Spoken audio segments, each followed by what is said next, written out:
Hi pupils, today we are going to start on a new topic called percentage.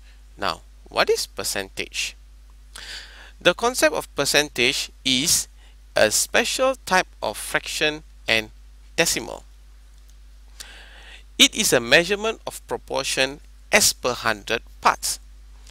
As such, the base is 100.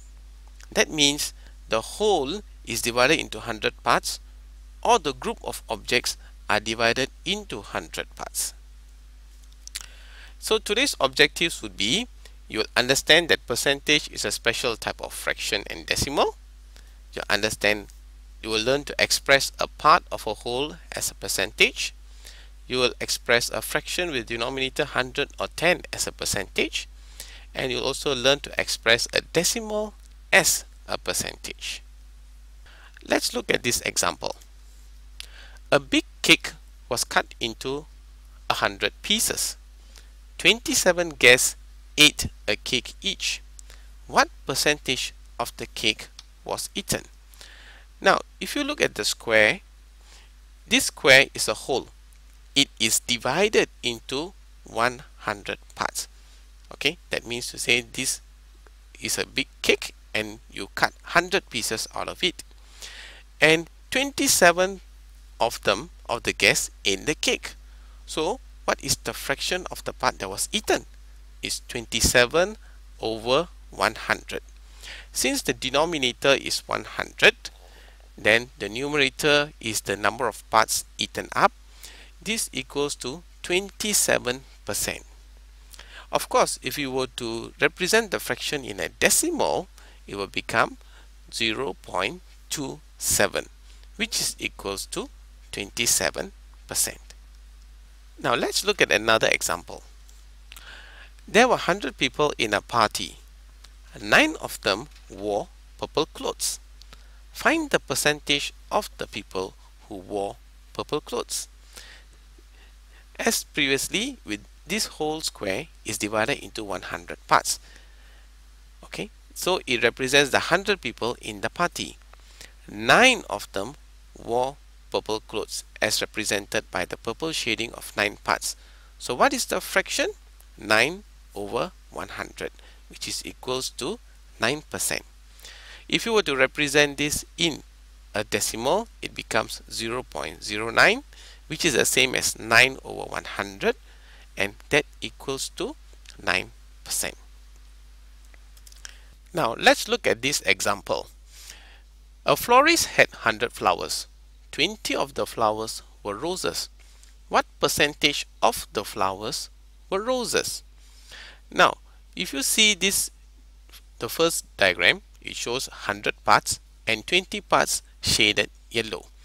So, you write it as 20 over 100, which is 0.20, which is equals to 20%. However, if you represent 20 over 100 in its simplest form, it becomes 2 over 10, as represented by the second drawing below. So 2 over 10, which has a base of 10, that means the denominator is 10, you have to change the denominator to 100, because remember, percentage, the base is 100. That means the whole is divided into 100 parts.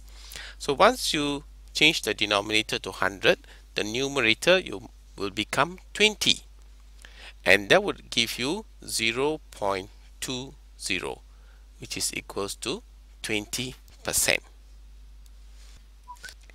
Example 4. A man painted 7/10 of a metal pole brown. What percentage of the pole was brown? Now, the first diagram shows a whole divided into 10 parts and 7 parts is shaded. So it becomes 7 over 10. Since percentage requires the denominator to be 100, I multiply by 10 both the numerator and the denominator, which then becomes 70 over 100. So if you were to see the next diagram, I divided it into 100 parts and I shaded 70 parts. As such, 7 over 10 is the same as 70 over 100. If I were to represent that in decimal, it becomes 0.70, which is equals to 70%.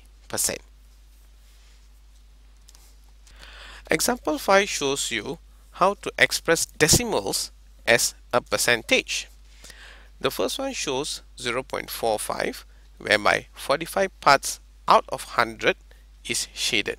So your fraction becomes 45 over 100, which is equals to 45%. The next one shows 3 parts out of 100 is shaded. So your decimal will be 0.03, which will become 3 over 100 as a fraction, and that would be 3%. The next one shows 0.8. If you were to represent that as a fraction, it becomes 8 over 10, and you have to remember to convert the denominator to 100 because percentage has a base of 100. So your numerator becomes 80, and that would be 80%. Finally, to recall, you would have learned today how to convert a fraction to percentage. First, you'll have to express the fraction with denominator 100, and then you express the fraction as a percentage. The next thing you have learned is to convert decimal to percentage. First, you'll have to convert the decimal to a fraction with denominator 100, and then you express the fraction as a decimal. Now, this is the end of your first lesson. Goodbye.